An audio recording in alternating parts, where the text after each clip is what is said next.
Well, thank you, and like others, it's a pleasure to be here. I'm quite excited to see Canada House. I was quite impressed. Compliment to our country. This is a picture of the road that we're building in Suriname. It's a road that extends from our Rosabelle mill to our large deposit at Saramacca that we announced about 2 years ago. We have 1.5 million ounces, average grade of about 2.2 grams a ton. And so we'll be reaching the concession by the fourth quarter. We'll be producing gold from Saramacca, moving the ore into the mill.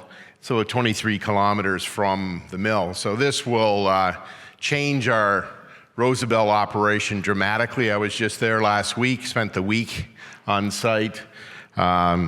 It's really a great discovery for the company, and accolades to our people at Rosabelle and the explorationists at IAMGOLD. Let me just see if I can get, okay. So we had a panel discussion this morning, and might have a little different view than my colleague, in that I really do think we need to listen to our customers and what they're saying. And our customers right now are the markets. And right now, I don't think there is a good understanding that we as miners have of the markets. We seem to be perplexed. We seem to be struggling with why we're undervalued. And this hasn't just been going on for a year. This has been going on now for 8 years. So it's not like it's a recent phenomenon.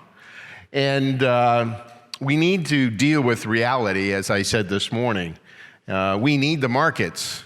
In order to replace our reserves, we need to raise money. And this year has been the worst year in over a decade in terms of our ability to raise equity.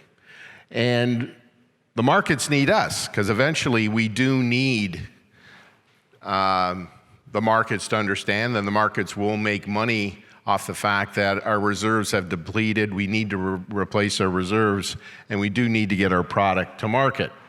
And I did talk this morning about relativity, and we really, fortunately or not, we are a rounding error in the market. Microsoft, almost $1 trillion alone, and the top 10 gold miners, 121 billion. In fact, Newmont Gold Corp, which is the largest gold mine, gold company in the world, is ranked 653rd in the world. And in terms of North America, about 300. So it gives you some perspective on where we sit and maybe the idea of the potential of where we can go. But the money has not been coming into our sector. And again, back to the idea of why and what we need to do, we really do need to look at this self-funding model. We really do need to look at generating enough free cash flow to cover our capital, to cover our expenses in this interim time frame, because we aren't going to get it from the markets. So free cash flow is the theme of the day. It's something that we need to focus on. It makes it very challenging for juniors. Juniors being the source of reserves for many mid-tiers and majors over the years. It makes it very tough for them to go out and raise money. Even flow-through funds today are challenging, and create reserves that many of the mid-tiers and majors have been able to acquire over time, and juniors have benefited over time. But I think you would agree that with almost 300 junior mining companies in Canada today, and 17 mid-tier companies in a shrinking pool of capital, this becomes quite challenging. So people right now, our customers, our market, if you will, really want minimal debt, lots of free cash flow, dividends, high IRRs, fast paybacks. In other words, they want everything. And they really aren't interested in companies that are going to be asking for money aren't creating free cash flow and are borrowing money. And whether we like it or not, and we've got John Reed here from the World Gold Council, who I have the deepest respect for. This man is outstanding and a great addition to the World Gold Council. I really enjoy him. He at some time, if he isn't speaking here, can give you a good perspective on where gold is going. But right now, gold has been sitting at an average of $1,250 for the last 7 years. And so we have a bit of fatigue. As I said this morning, investors want this low capital intensive cash producing asset and just keep producing cash. Pay me a dividend, please, and don't ask me for any money. And that's where it drives you to projects that make sense. And we have had a bad run. We've had marginal projects. We've destroyed capital. And of the $1 trillion we've raised, we've actually written off almost 30% of it in the last 10 years. And if you're an investor if that would have put $1 trillion in the S&P, that would be worth $2.77 trillion today. So where would you put your money based on that performance? You wouldn't put it in the gold equities. So we do need to change. To stand up here and say that we've been doing it right would be disingenuous. And IAMGOLD needs to change. IAMGOLD needs to get better. IAMGOLD needs to deliver better returns. If we don't, we will continue not being able to raise money. And for IAMGOLD, we have this, what I believe is this fantastic project in Northern Ontario called Cote, 13 million ounces, 6 kilometers off the highway, low-grade bulk tonnage. We didn't even announce it. We inferred that we were going to potentially go ahead with it, and we got slaughtered in the marketplace. Our shareholders said, "You are not building that mine." Simple. And guess what? We're not building that mine. And when we said we weren't, the stock went back up again.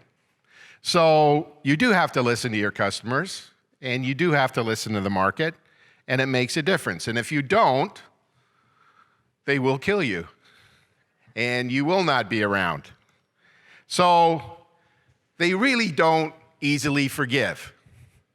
And this is something that we need to do in the gold space. We need to get better. We need to get better organized. And we are, in many respects, asking for forgiveness. Please come back. Please come back and invest in our industry. And we need to get back to basics. Mining properly, mining high rate of return projects, creating free cash flow, and then maybe we can build again. Because we have to get back to basics and demonstrate that we can do it. Crawl, walk, then you can run. And this just gives you some perspective. What if X, I love this slide because, you know, I'm a mathematician by training. Spent a lot of time in oil and gas. I'm a commercial guy. I'm not a geologist or engineer, but I believe reasonable commercial person. But since 2004, gold has actually done well. If you bought gold. The S&P has done even better. Look what the GDX has done. Should this be a surprise to us that we're struggling with raising money? It shouldn't be. Look what's happening. 2016, 2017, great years. 2016, IAMGOLD was the #1 performer on the TSX. 2017, #3. I was CEO of the year, which now I see as a curse. Whenever you get voted that, don't accept the award. The next year, you're the worst performer. Not quite. It was third, but now, this year, not good. And but look at what's happened. And this includes both common and flow-through shares. My good friend here from Pear Tree, good friends who hosted dinner last night. Unbelievable people in terms of raising flow-through funds. Have done a great job for us. They will tell you that things have gotten tougher. And you can see that 2019 just isn't looking really good for any of us. The other thing that's changing is we're seeing a lot more passive investors versus active investors. And passive investors and capital-intensive businesses do not go well together. Do you know what a passive investor is? They're driven by quantitative measurements, algorithmic fund traders. They really don't care about you. They care about what they can do during the day on a high-frequency trade.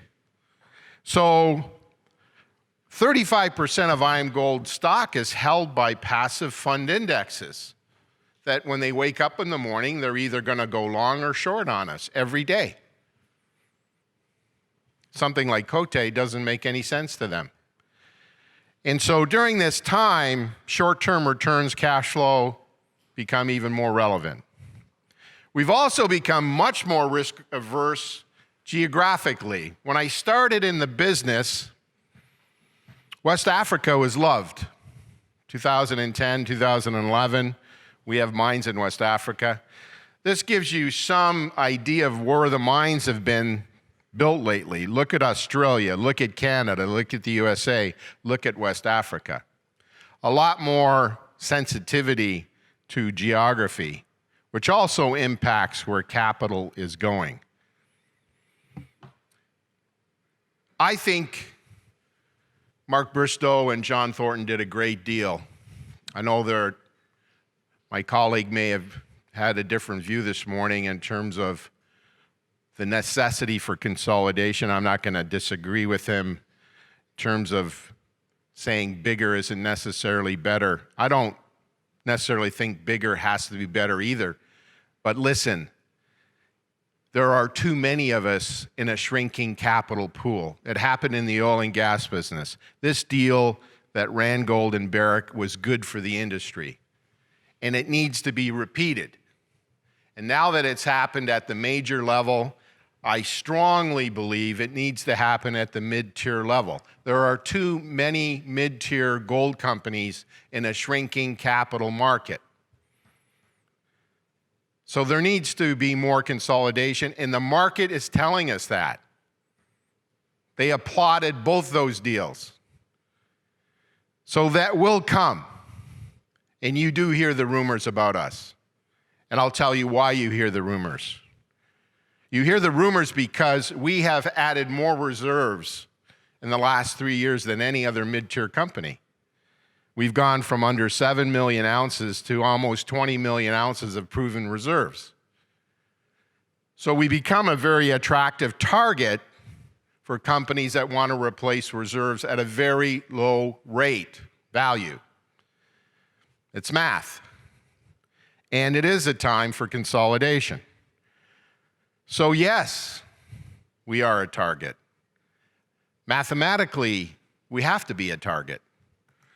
And if the gold price does move because the US dollar weakens, and there's only one reason the gold price will go up in my mind. John Reed, who I said I have the deepest respect for, may have multiple reasons. I have one reason, the US dollar. If the US dollar weakens, the gold story becomes more positive. If the US dollar continues to be strong, we will continue to be in a range-bound trading area, which will force more consolidation. I'm not being negative about gold. I've been in it 9 years. I love it. I'm the largest independent shareholder of IAMGOLD. Nobody can tell me I don't believe in my company. Nobody can tell me I don't believe in gold. But you have to deal with facts. And unless this US dollar weakens, the gold price will not strengthen. Peak gold, talked about that this morning. I thought it was going to happen a while ago. Doesn't look like it. Record year last year. A lot of that time coming from the fact that we simply are seeing more near-term exploration and more gold being produced, 109 million ounces. When I started, we were at 87. So a lot of gold being produced. And yes, we hope demand will improve, but that demand will be tied to this US dollar. And we are seeing optimism. Russia, China, trying to get off the US dollar because the US is using their dollar as a weapon.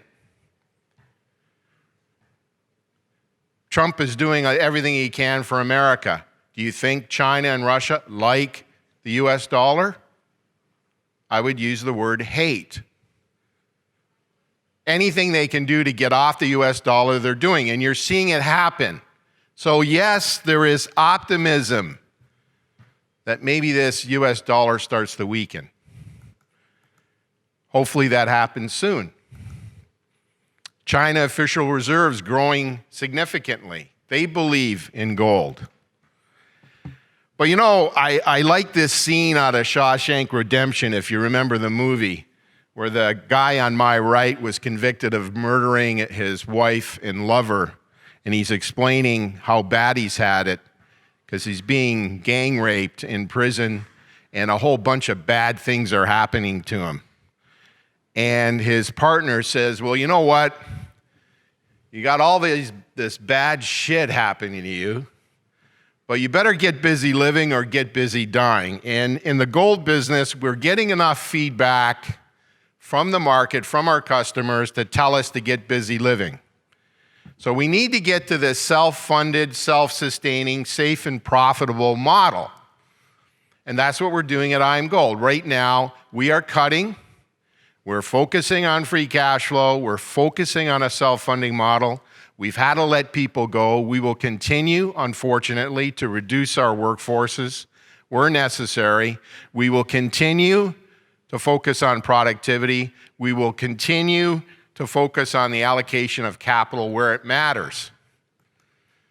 We have an extremely strong balance sheet, one of the best in the industry, but if we don't do that, we will lose that advantage.